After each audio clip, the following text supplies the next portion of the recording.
minus 46 by 13 and 2.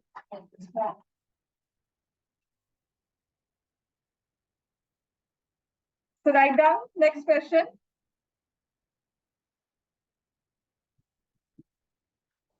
The points A 0, 3, B minus 2, A and C minus 1, 4 are the vertices of a right triangle.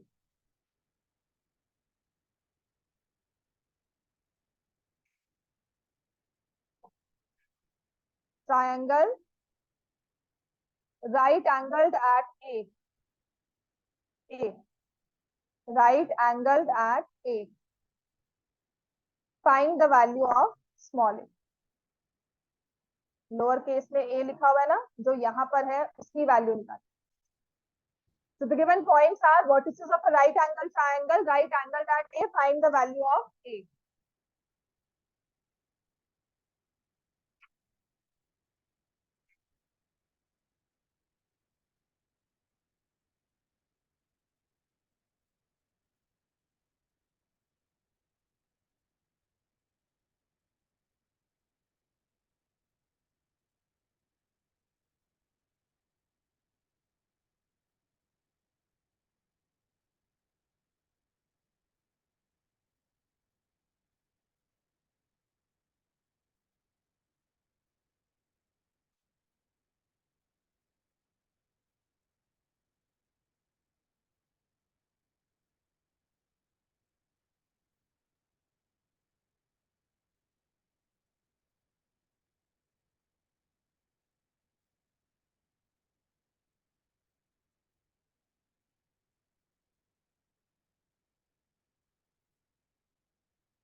शायद right angle eight ए है, triangle बनाएंगे हम.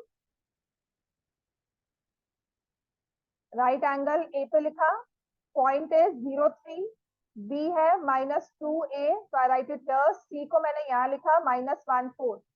Triangle को सिर्फ right angle triangle का हुआ है.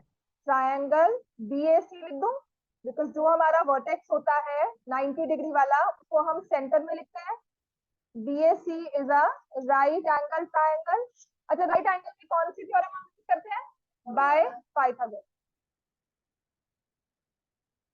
ये जानना बहुत जरूरी है कि कौन से वाले पे राइट एंगल है. That's why we can ascertain, that is how we ascertain hypotenuse. अगर तो हमारे पास तीनों वर्टिसेस हो तब तो हम लॉन्गेस्ट साइड को ले लेंगे हाइपोटेन्यूज, वो मुझे पता है. पर अगर हमारे पास एक वर्टेक्स मिसिंग है, एक वैल्यू भी मिसिंग है, तो इस वाले को हाइपोटेन्यूज मानो. उसके लिए जरूरी है राइट एंगल कहाँ पर है. तो मेरे पास पाइथागोरस थ्योरम में आएगा BC square is equal to AB square plus AC square.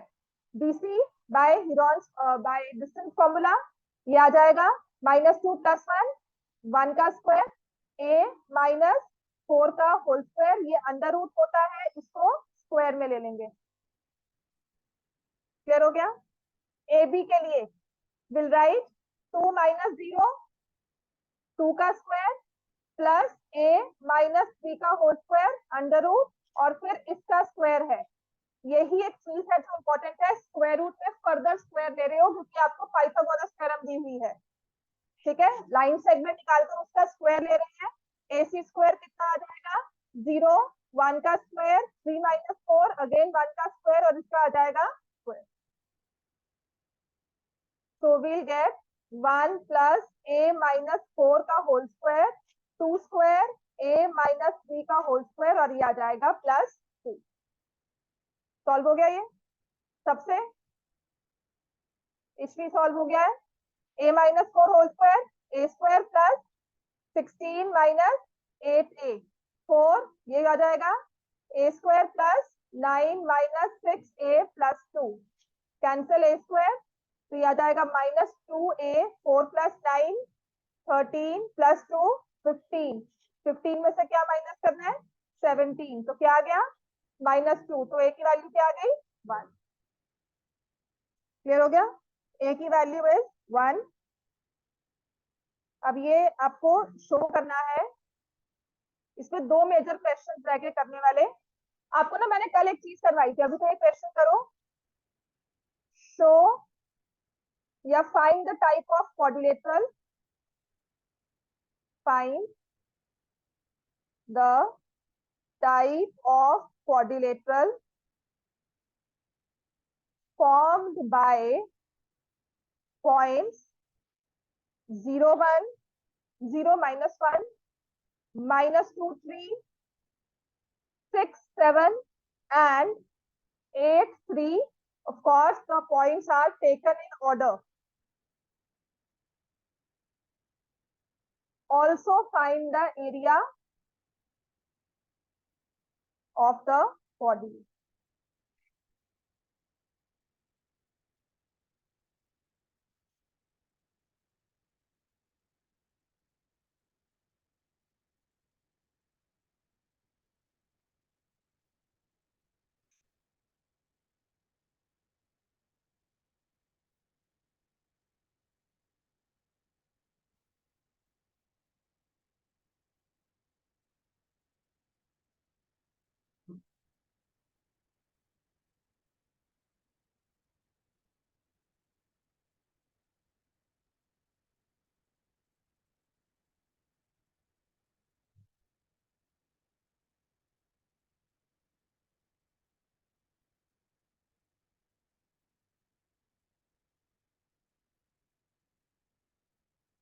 मैंने इन 4 पॉइंट्स को नेम दे दिया, A, B, C and D.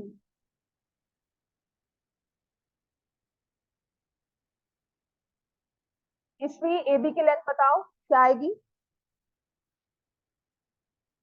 20 आ रहा है, 2 का स्क्वायर प्लस -1 -3 -4 का होल स्क्वायर, 4 + 16 20, या फिर हम क्या लिख देंगे 2√5 यूनिट। अब तुम ना बीसी की लेंथ मुझे बताओगे, ठीक है, तुम कहते हो ना मैं लिख रहा हूँ अभी कर रहा हूँ, मुझे बीसी की लेंथ बताओ।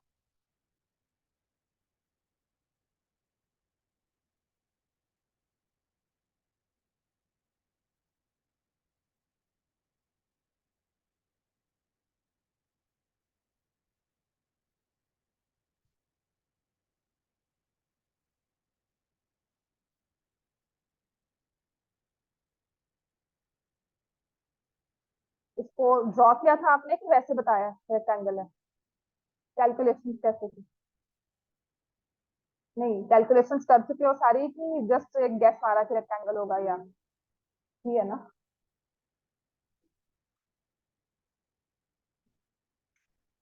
बीसी की लेंथ अब बताओ बच्चे।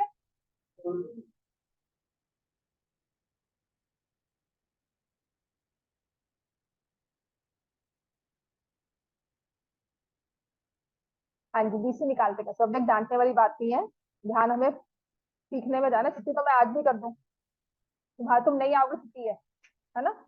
पर एक सिंपल सी चीज, मुझे डिस्टेंस फॉर्मूला अप्लाई नहीं करना आता, हम क्या करेंगे अपने बताओ क्या करेंगे, बी और -2 -2 -6 -2 -6 लिख बच्चे इसको, -2 -6 कितना हो गया। हाँ देख सिंपल सी एक बात है, ये इंटरजर्स ना मुझे ध्यान है कि हम लोग 6th या 7th में स्टार्ट कर देते है ना, 3 -7, 3 -7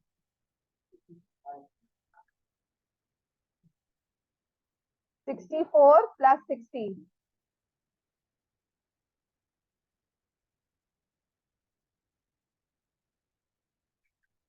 सिर्फ कॉपी मत करना कभी भी कैलकुलेशन को, please take your time, ask me to stop कि नहीं मैम मैंने नहीं किया मुझे, पर कॉपी मत करो।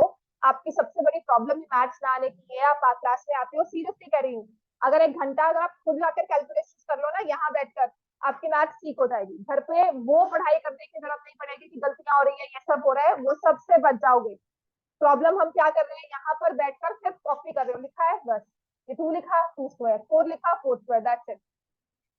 ठीक है, इस अपनी हैबिट को अगर कवर अप कर लेते हो, मैथ्स बहुत ही इजी हो जाएगी, सिर्फ फॉर्मूला समझना है, कैलकुलेशन अपने आप समझ में आएंगी। क्लियर हो गया? अब ए सी डी निकालेंगे तो क्या करेंगे, 6 का 6 माइनस 8 का स्क्वायर 2 स्क्वायर, 7 माइनस 4 ये।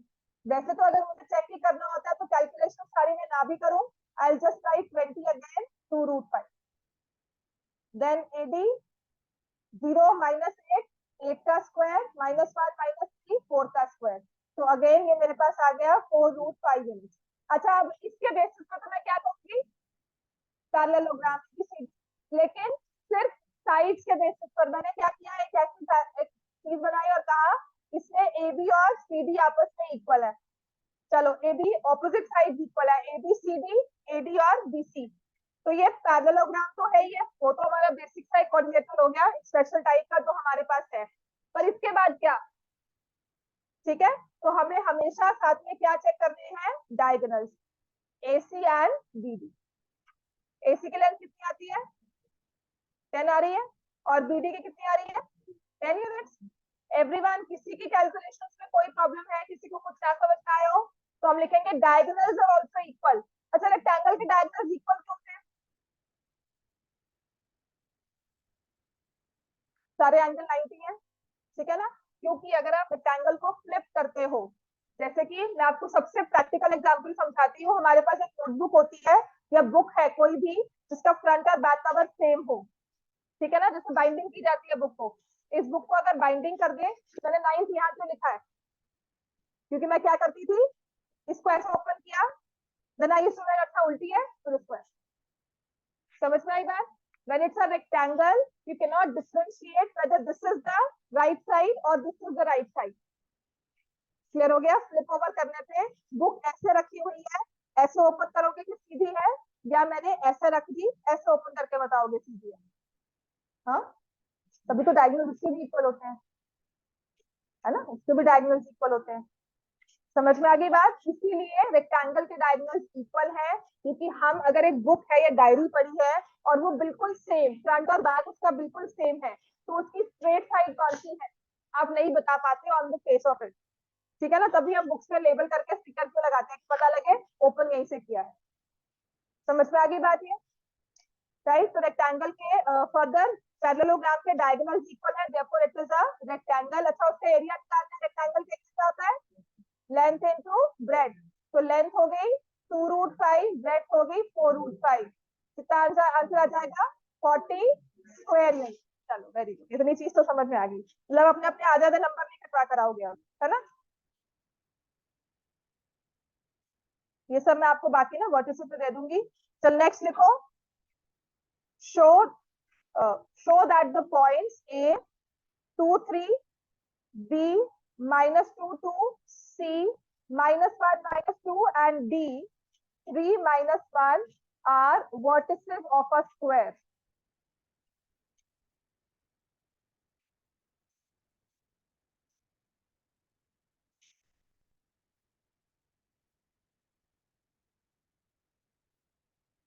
अब तुम अपनी बात ही प्रूव करोगे कि ये तो स्क्वायर में भी होता है, तो इसके भी क्या होने चाहिए, डायगोनल इक्वल। रोम्बस में ऐसा होता है, स्क्वायर और रोम्बस में कॉमन चीज क्या है, ऑल साइड्स आर इक्वल, मतलब मैंने 4 इक्वल मैचस्टिक्स ली, टूथपिक्स लिए, उनसे मैंने उनको ज्वाइन करना शुरू कर दिया, 4 एक क्वाड्रिलेटरल बनाया, तो इसमें होता क्या है कि आई कैन ज्वाइन देम बिल्कुल straight away, I can join them at an angle, मैं साइड्स को एडजेसेंट साइड्स को किसी एंगल पर ज्वाइन कर दी।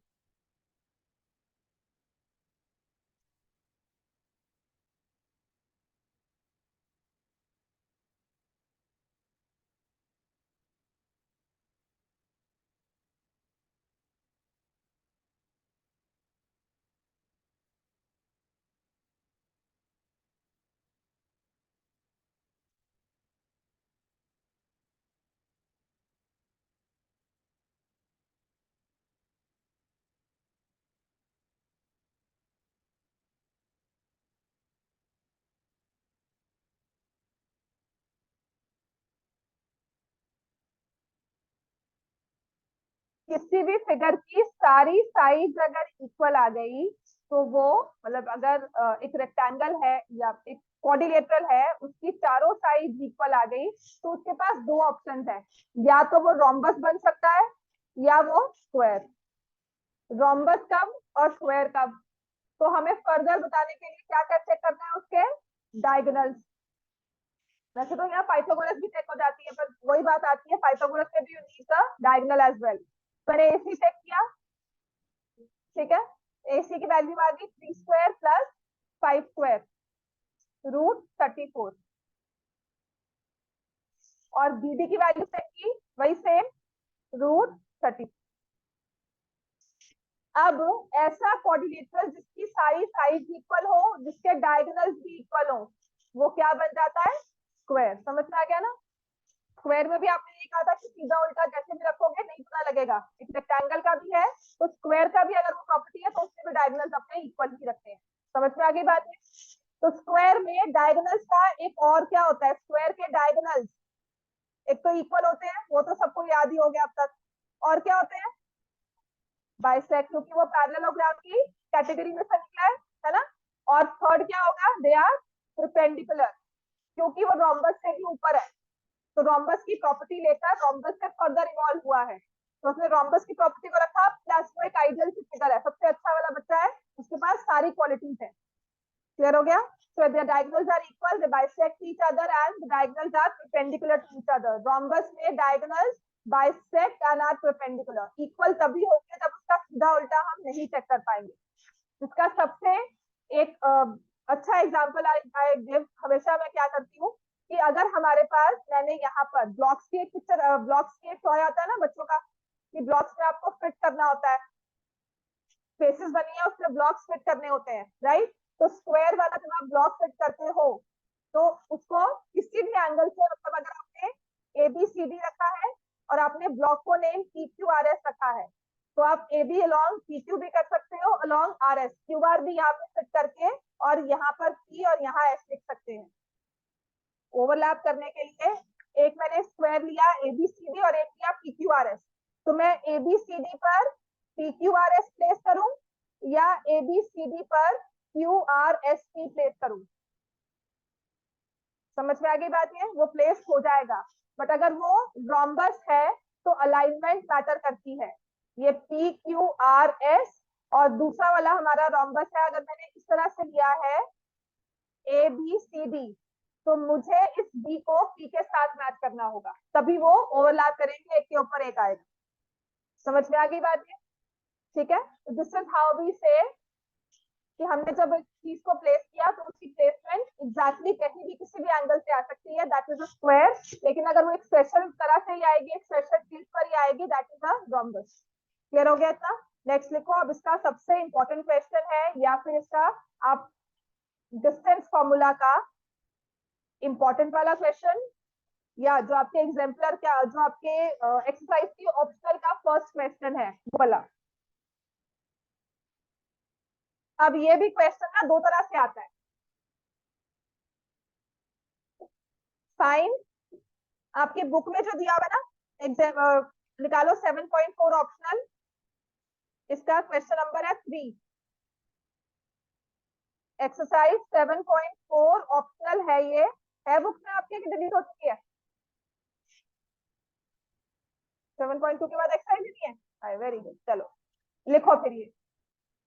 ये इंपॉर्टेंट क्वेश्चन है और 3 मार्क्स में 5 मार्क्स में भी आ सकता है। ये कोऑर्डिनेट का डिस्टेंस फॉर्मूला पे बेस है। इस क्वेश्चन के ना 3 तरह की फॉर्म्स है, सॉल्यूशन सबका एक होगा, क्वेश्चन और करके किसी भी तरह से आ सकता है। देखा, find the coordinates of a point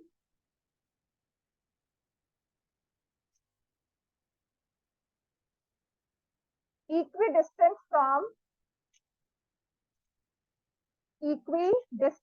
from 3 points, given 3 points, 6 minus 6, 3 minus 7, 3 3। ठीक है। आप ये सॉल्यूशन ना, अगर पेपर कहीं होगा, किसी को सर्च करोगे, अगर इस सॉल्यूशन को, मतलब इस क्वेश्चन को, आंसर वही फॉर्मेट में मिलेगा। और यही सेम क्वेश्चन से ही सेम वर्टिसेस डिफरेंट नंबर के साथ दूं, आपका आंसर वही चेपना है। आपको जो मैं लिख पाऊंगी ना वैसा का वैसा आंसर कॉपी पेस्ट कर सकते हो उसमें। ठीक है, नेक्स्ट है find the coordinates of point A वाले लिखा है ना, लिखो find the centre of the circle, find the centre of the circle passing through the points 6 minus 6, 3 minus 7, 3 3। ये तीन तरह के क्वेश्चन है, आंसर तीनों की वर्किंग एक जैसी है, किसी में कोई फर्क नहीं, कोई लाइन एक्स्ट्रा नहीं, कोई एक्स्ट्रा कुछ नहीं। या फिर लिखा जाता है find the coordinates of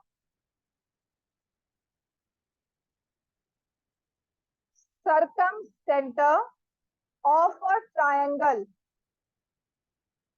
whose vertices are 6 minus 6, 3 minus 7, 3 3। मतलब एक क्वेश्चन तीन तरह के कपड़े पहनकर आया है, अंदर उसकी आत्मा वही है, उसकी सोल वही है। समझ में आ गई बात है? हाँ, याद रखोगे तभी, अगर मैं ऐसा बोल रही हूँ, अदरवाइज सब भूलोगे। सर्कम सेंटर का पूछूंगा तो ऐसे शक्ल देखोगे, अच्छा क्या होता है। तो सर्कम सेंटर की प्रॉपर्टी क्या है? It is the centre of the circle passing through given 3 points. और वो क्या होता है? वो इक्विडिस्टेंट होता है तीनों पॉइंट से। समझ में आ गई बात? ये इस तरह से याद करेंगे कि मैंने 3 पॉइंट्स लिखे, 3 नॉन कोलिनियर पॉइंट्स हैं, राइट। एक मुझे दिया हुआ है 6 minus 6, दूसरा दिया हुआ है 3 minus 7 और तीसरा दिया हुआ है 3 3। इनके साथ मैंने एक पॉइंट लिखा, इन तीनों से इक्वल डिस्टेंस पर हो। एक पॉइंट मुझे निकालना है जो इन तीनों पॉइंट से इक्वल डिस्टेंस पर हो। अगर 3 नॉन कोलिनियर पॉइंट्स है तो ज्वाइन होकर ट्रायंगल को फॉर्म करेंगे। तो ट्रायंगल में ऐसा पॉइंट जो तीनों से इक्वल डिस्टेंस पर हो और तीन पॉइंट्स को से पास करता हुआ एक यूनिक सर्कल बनता है। अगर कल 3 पॉइंट्स लेंगे ना, उनसे पास करता हुआ एक यूनिक सर्कल होगा। 2 से मल्टीपल सर्कल ड्रॉ हो सकते हैं, एक पॉइंट से पास करते हैं मल्टीपल सर्कल ड्रॉ होते हैं, लेकिन 3 से सिर्फ एक ही सर्कल बनता है। ठीक है ना। कल मैं आपको 3 पॉइंट दे दूं ना यूनिक, आपके ड्रॉ करके और सबको फोटोकॉपी करके वही भेज दूं, सभी के सेम सर्कल बनेगी।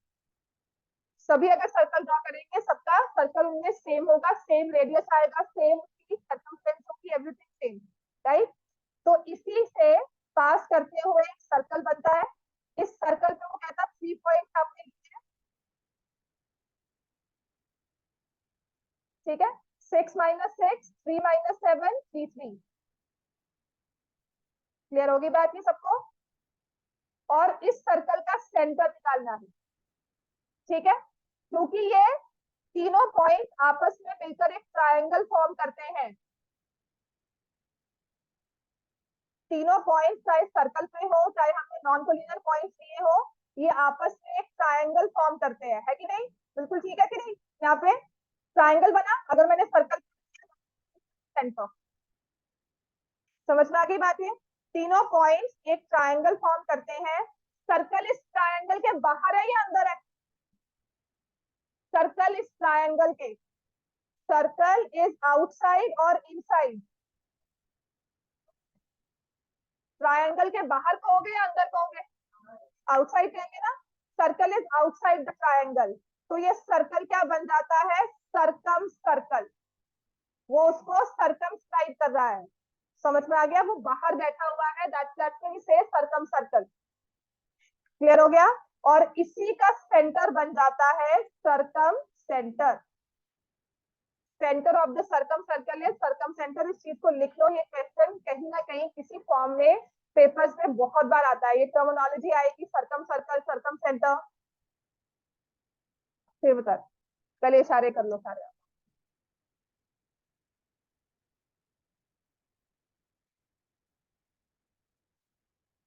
So whenever we have 3 non-collinear points, उन 3 non-collinear points से एक ट्रायंगल बन सकता है, एक सर्कल भी बन सकता है। समझ में आ गया?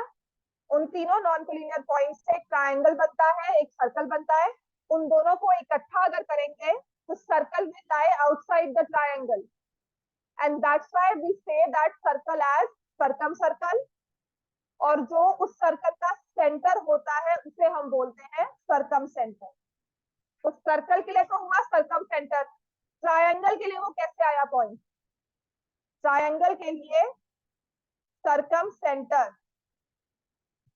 ये वाला पॉइंट लिखो, is the point of intersection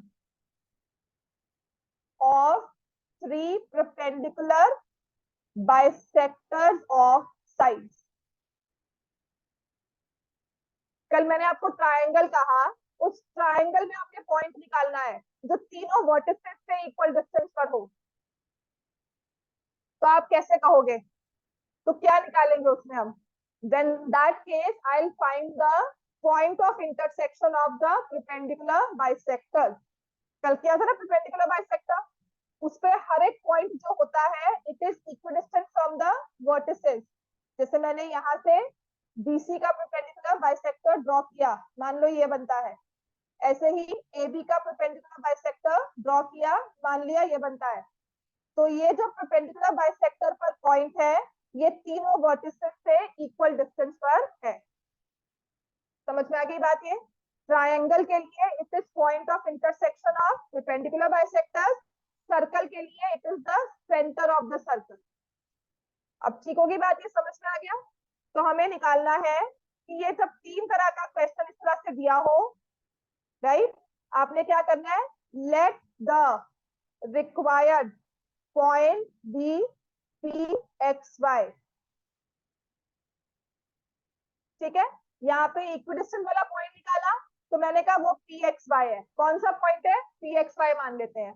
centre of the circle, let the centre of the circle be P X Y. Find the coordinates of circumcentre, let the circumcentre be P X Y. बात समझ में आ गई? जो भी point निकालना है उसको P X Y ले लिया हमने। ठीक है, अब वो इक्वल डिस्टेंस पर है इन तीनों पॉइंट से। इक्वल डिस्टेंस का मतलब ये पॉइंट है पी एक्स वाई, तीन पॉइंट से इक्वल डिस्टेंस पर है। तो मैथमेटिकली आप इसे कैसे लिखोगे? P A is equal to P B is equal to P C, तीनों में यही आएगा, बस ऊपर की लाइन चेंज रहेगी। Since it is the point, this is equidistant from all the 3 points, therefore PA is equal to PB is equal to PC. It's the center of the circle, तो radius equal होगी PA, PB, PC, और अगर वो circum centre है again radius circum radius will be equal. ठीक है, तो ये तीन पॉइंट्स मुझे दिए हुए हैं, P लिख दी यहाँ पर, A में मैंने लिख दिया 6 - 6, ये तीनों डिस्टेंस निकालो 3 - 7 and 3। Find PA, PB and PC। हाँ जी, PA पॉइंट क्या होगा? ठीक है, बेटर है x - 6 तो। ठीक है, 6 - x की कोई प्रॉब्लम नहीं है, मुझे ये वाला पसंद है।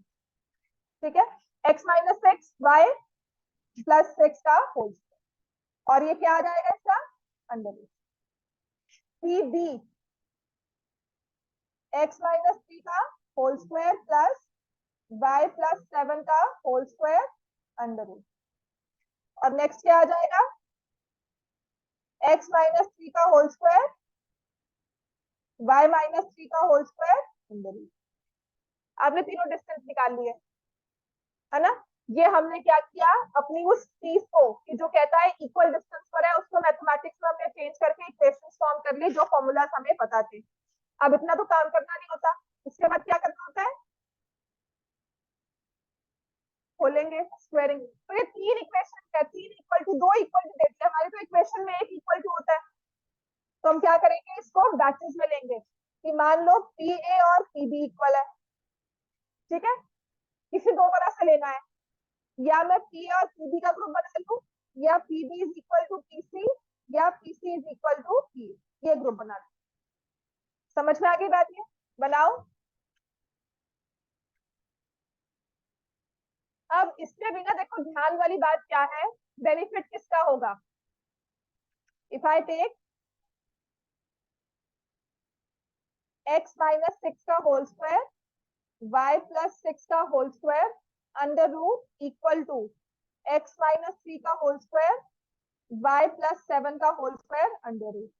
पीबी और पीसी को सेम किया तो x माइनस 3 का होल स्क्वायर y प्लस 7 का होल स्क्वायर इसका स्क्वायर रूट, x माइनस 3 का होल स्क्वायर y माइनस 3 का होल स्क्वायर इसका under root.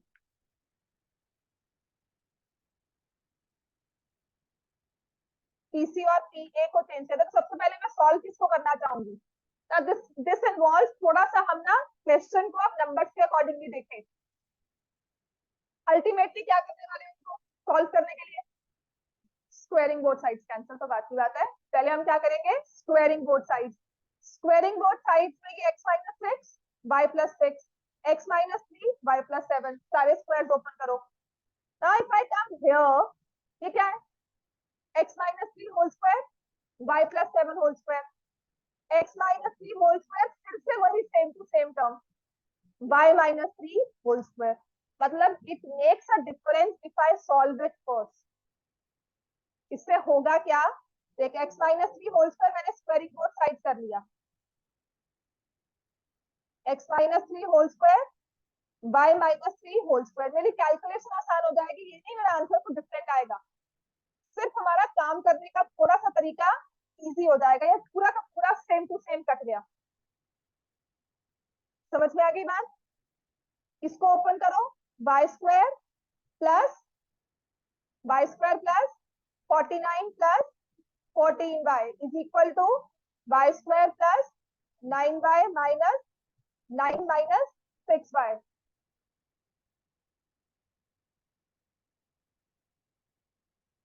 Nine minus 6y, तो ये y स्क्वायर कैंसिल हो गया। एक हमारी सिंगल सी इक्वेशन एक वेरिएबल जिससे y की वैल्यू डायरेक्ट आ जाएगी, 20y is equal to minus 40 y is equal to -6। अब ये आप किसी भी ग्रुप पे डाल दो, ये वाले में डाल दो या ये वाले में, इसमें नहीं डालना, इसमें तो हमने निकाल कर आंसर निकाला है, so I'll not put it here। इसके अलावा किसी भी दो में डाल दो, ठीक है। So if I put the value of y as -2 here, x minus 6 का होल स्क्वायर प्लस -2 प्लस 6 4 का स्क्वायर माइनस x माइनस 3 का होल स्क्वायर -2 प्लस 7। अब ये क्या हो गया, दूसरी इक्वेशन की सिंगल वेरिएबल में बन गई। ऐसा ये एक ही क्वेश्चन है जिसमें आपका सरकम सेंटर निकालना हो तो एक पूरी की पूरी टर्म कैंसिल हो जाती है एक्स वाली। तो ये क्वेश्चन ध्यान से करना, जब भी ऐसी कैलकुलेशंस आएंगी तो देख लेना क्या कोई पूरी की पूरी टर्म कैंसिल होती है। समझ में आ गया। X square plus 36 minus 12x plus 16, x square plus 9 minus 6x plus 25, यहाँ से ये एक्स स्क्वायर भी खत्म। इसमें कैलकुलेशन मुश्किल नहीं है। पहली चीज तो कॉन्सेप्ट पता हो कि ये सरकम सेंटर कहते हैं किसको है, इक्विडिस्टेंट वाला पॉइंट कौन सा है।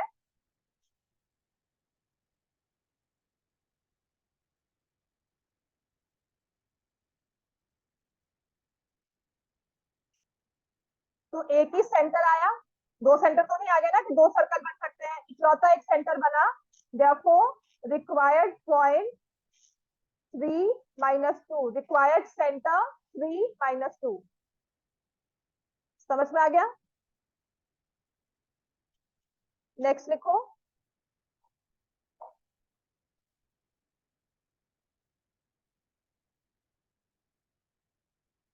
Find the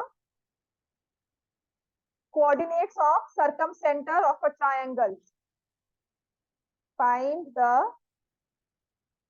coordinates of circumcenter of triangle whose vertices are 8 6 8 minus 2 2 minus 2। अच्छा, सर्कमसेंटर ट्राइंगल में बनता कैसे है, किसका इंटरसेक्शन पॉइंट होता है, सर्कल का तो सेंटर हुआ ना, ट्राइंगल में इंटरसेक्शन पॉइंट किसका है, याद कर लो किसका, मीडियंस का नहीं होता। मीडियन का काम क्या होता है? सिर्फ साइड को बाइसेक्ट करना। तो when we talk of circumcentre, अच्छा एक चीज की है ना, अगर मैंने यहाँ पे सर्कल ड्रॉ किया, ठीक है, हाँ जी, क्या ये सर्कल ड्रॉ किया, ए बी, और इसको भूल जाओ, बीसी इस सर्कल के लिए क्या है? कॉर्ड, ठीक है। और एक रूल पढ़ा था 9th में, तुम 10th में हो ना बच्चे, 9th में रूल करके आए थे, यहाँ से मैंने परपेंडिकुलर ड्रॉ किया, क्या होता है? Perpendicular from centre bisects the chord. तो ट्रायंगल की साइड सर्कल के लिए हमेशा क्या बनती है? Chord. Perpendicular from centre bisects the chord, तो सेंटर यहाँ पर भी परपेंडिकुलर बाइसेक्ट ही करेगा, ये वाला भी परपेंडिकुलर बाइसेक्ट करेगा।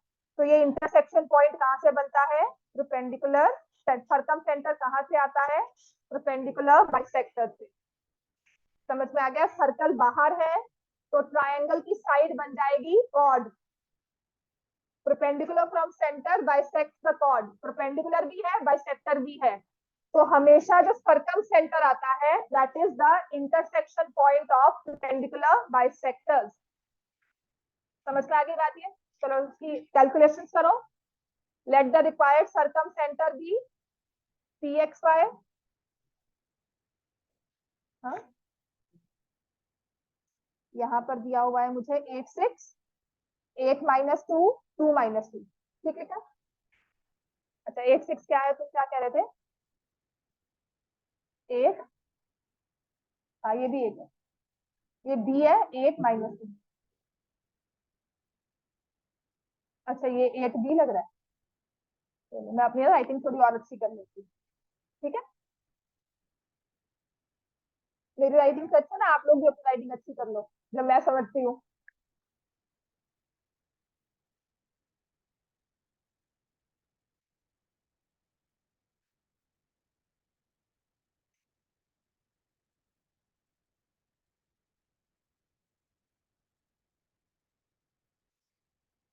इतनी गुड राइटिंग मेरी है नहीं, यहाँ पे आते हैं, this is just a good digital pen है ना इसलिए।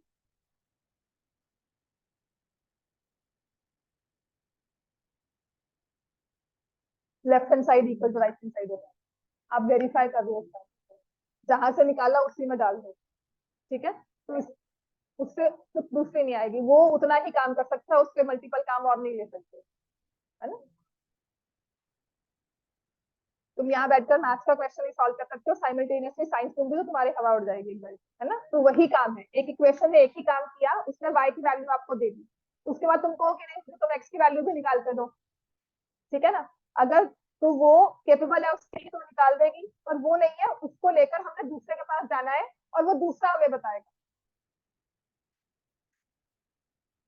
सो एपी मेरे पास आ जाएगा x -8 का होल स्क्वायर प्लस y -6 का होल स्क्वायर। मैं AP square BP square CP square ले लूं, right.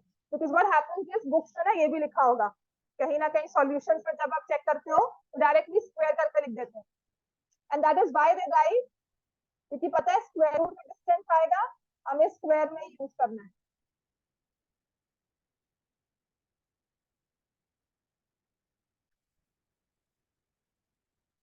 I use the first two one, इन दोनों को ग्रुप बनाकर सॉल्व करती हूँ। x -8 cancel, y square +36 -12y, y square +4 y square cancel, then we have -16y -32y की वैल्यू क्या आ गई? अब इस y की वैल्यू को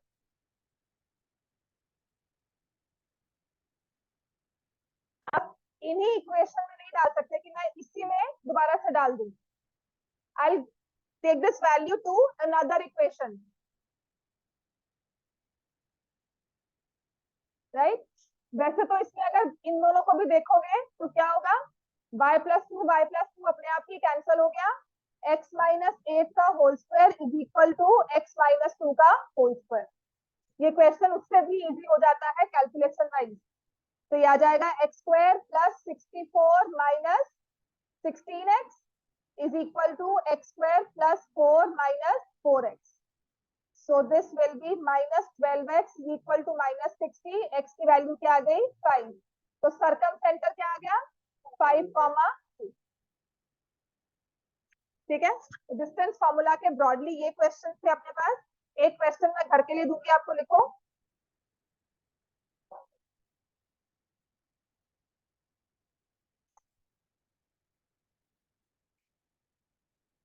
ये भी आपके ऑप्शनल एक्सरसाइज का ही पार्ट था। If the opposite vertices of the square, ये होमवर्क का क्वेश्चन है, opposite vertices of a square are 3, 2, -1, -2, find the coordinates of other two vertices। ठीक है, ये क्वेश्चन आपको इस तरह से कहता है कि एक स्क्वायर बना हुआ है, इसके दो ऑपोजिट वर्टिसेस गिवन है 3, 2, -1, -2। तो अगर मैंने इसे a माना 3, 2, तो ये मुझे c गिवन है -1, -2। You need to find value of b and value of. Clear हो गया इतना? एक तो ये चीज करनी है आपने ये होमवर्क में। अब इसके बाद जो नेक्स्ट हमारे पास फॉर्मूला है फ्रॉम दिस बुक,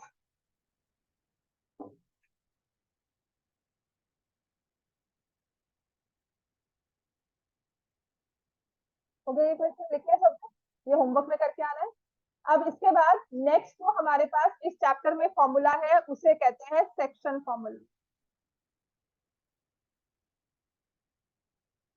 ठीक है, डिस्टेंस फॉर्मूला में डिस्टेंस बिटवीन 2 पॉइंट्स था, तो सेक्शन फॉर्मूला में क्या होता है सेक्शन इनटू बिटवीन 2 पॉइंट्स। अच्छा, फिर उसको कैसे एक्सप्लेन करोगे?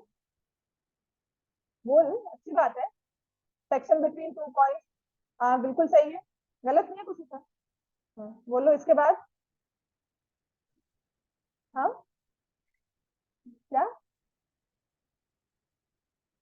पता क्या है, एक तो जब बोलते हो ना इतनी वो फुसफुसाहट की हिम्मत रखते हो, तो ऊंचे बोलने की भी हिम्मत रख लो। फिफ्टिंग तो कर ही रहे हो ना। हाँ, उसके बाद बोलो क्या कहा। बोल।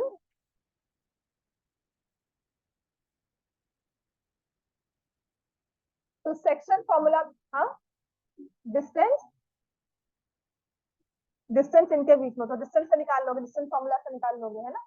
ये आपको x1 y1 दिया हुआ है। अच्छा, सेक्शन का मतलब क्या हुआ फिर? पार्ट्स, ठीक है। और पार्ट्स किए तो then what will the section formula tell अस?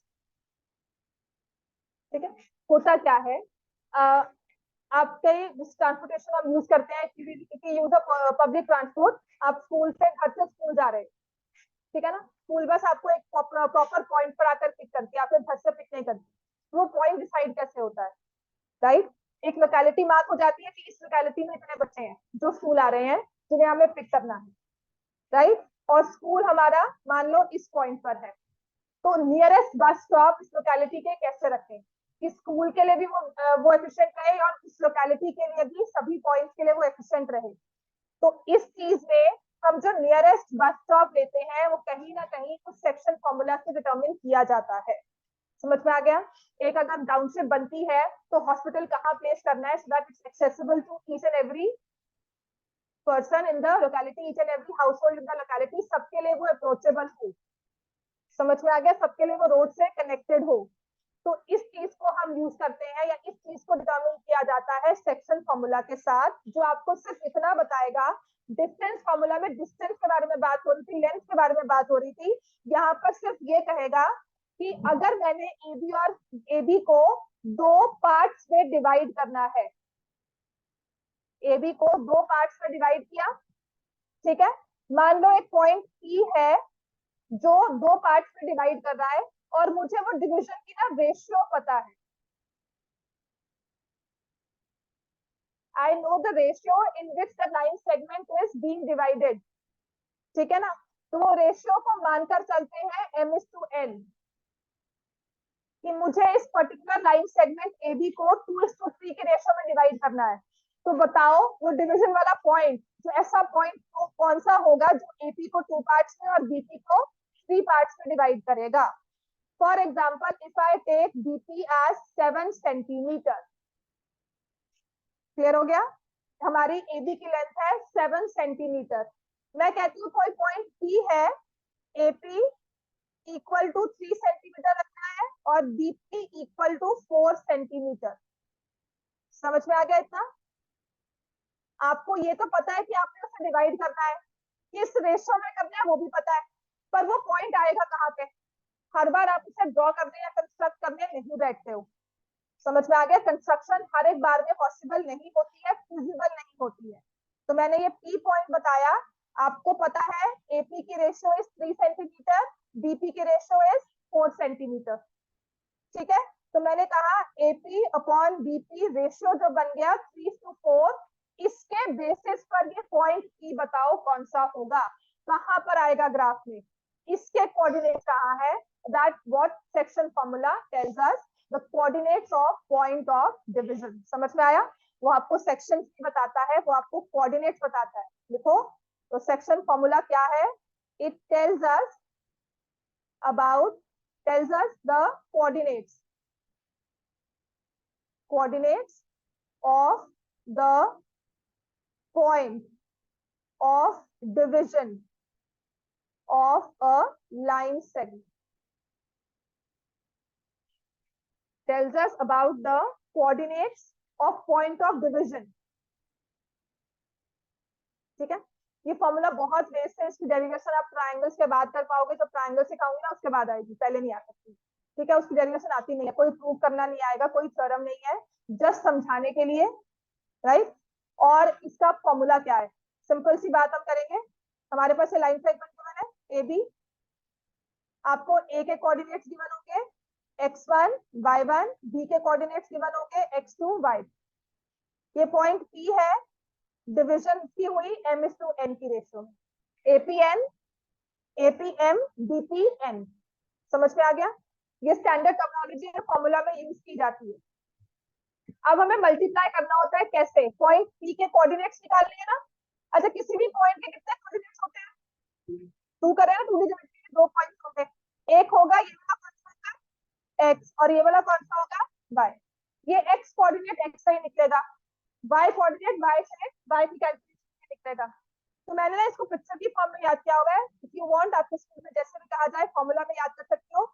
इस वाले नंबर को जो a के साथ शुरू हो रहा है, इसको आप मल्टीप्लाई करोगे यहाँ पर, और n वाले को मल्टीप्लाई करोगे दूसरे के। समझ में आ गया? अब x निकालना है, तो I will multiply ratio with x coordinate. m को मल्टीप्लाई किया x1 के साथ, x2 के साथ, m को किया यहाँ पर इस x2 के साथ, ठीक है, n को किया x1 के साथ, मल्टीप्लाई किया, इनको ऐड कर दिया, डिवाइड करेंगे sum of these two numbers, the ratio के दो नंबर्स है mn, और ये सब करने के बाद मेरे पास आ जाएगा p का x कोऑर्डिनेट। लिख लो इस चीज को, क्योंकि ये मैं हमेशा ऐसे ही करवाती हूँ, मतलब जब हम क्वेश्चन भी सॉल्व करेंगे मैं फॉर्मूला नहीं करूंगी mx2 प्लस nx1, ये मैं नहीं लिखती हूँ ना, मैं लिखवाती हूँ, I just form this picture, इसको यहाँ मल्टीप्लाई करो, इसको यहाँ मल्टीप्लाई करो, फिर मैं लिखूंगी my2 plus n/1 upon m plus n। तो कोई फॉर्मूला कहे तो फॉर्मूला ये है, coordinate of point of division, y को सॉल्व किया तो उससे आएगा उस पॉइंट का y coordinate.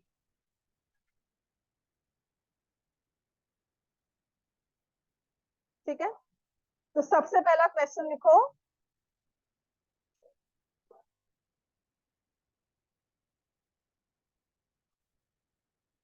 find the point of, find the coordinates, find the coordinates of point P which divides the line segment। Line segment आएगी, लाइन नहीं आएगी, लाइन सेगमेंट के एंड पॉइंट्स होते हैं, लाइन के नहीं होते। विच डिवाइड, और इक्वेशन लाइन की बनती है, लाइन सेगमेंट की नहीं बनती। समझ में आ गया? Line segment joining points a -3 and b 2 - 7 in the ratio 2:3। Question में पहला पॉइंट मैंने कौन सा बोला, -3 3 या 2 -7? पहला पॉइंट कौन सा लिखवाया था, -3। तो रेशियो वहीं से स्टार्ट होगी। आप पी पॉइंट यहाँ लोगे, ये नंबर 2 लिखोगे, ये नंबर 3। जिस पॉइंट को पहले लिखा हुआ है ना, रेशियो वहीं से स्टार्ट होगी। समझ में आ गया? ठीक है। सो दैट मीन्स मैंने ए लिखा है 3 -3, इसको यहाँ क्रॉस में मल्टीप्लाई, इसको यहाँ मल्टीप्लाई। इस पॉइंट पी का एक्स कोऑर्डिनेट कैसे आएगा, 2 × 2, ये 2 मल्टीप्लाई हुआ इस 2 के साथ। पहले मैं एक्स निकालूंगी ना, तो उस नंबर 2 को, रेशियो के नंबर 2 को एक्स कोऑर्डिनेट से मल्टीप्लाई करेंगे। अब रेशियो के नंबर 3 को दूसरे वाले एक्स कोऑर्डिनेट से मल्टीप्लाई करेंगे, 3 × -3, और इन दोनों को क्या कर देंगे, प्लस। अब ये प्लस करना है ऊपर भी और नीचे भी होगा प्लस। समझ में आ गया? अब जो हमने x के साथ किया है बिल्कुल सेम टू सेम y के साथ करना है, वैसा ही y कोऑर्डिनेट भी निकलेगा। तो 2 को मल्टीप्लाई किया -7 के साथ, 3 को मल्टीप्लाई किया 3 के साथ, इनको प्लस कर दिया, डिवाइडेड बाय 2 + 3। समझ में आ गया? तो मेरे पास आ गया 4 - 9 -5/5 -14 + 9 -5/5। So the required point is -1 -1। इसका ब्रॉडली मतलब ये है कि अगर हम एपी डिस्टेंस निकालते हैं, निकाल सकते हैं एपी डिस्टेंस और बीपी, निकालो AP, find the distance AP.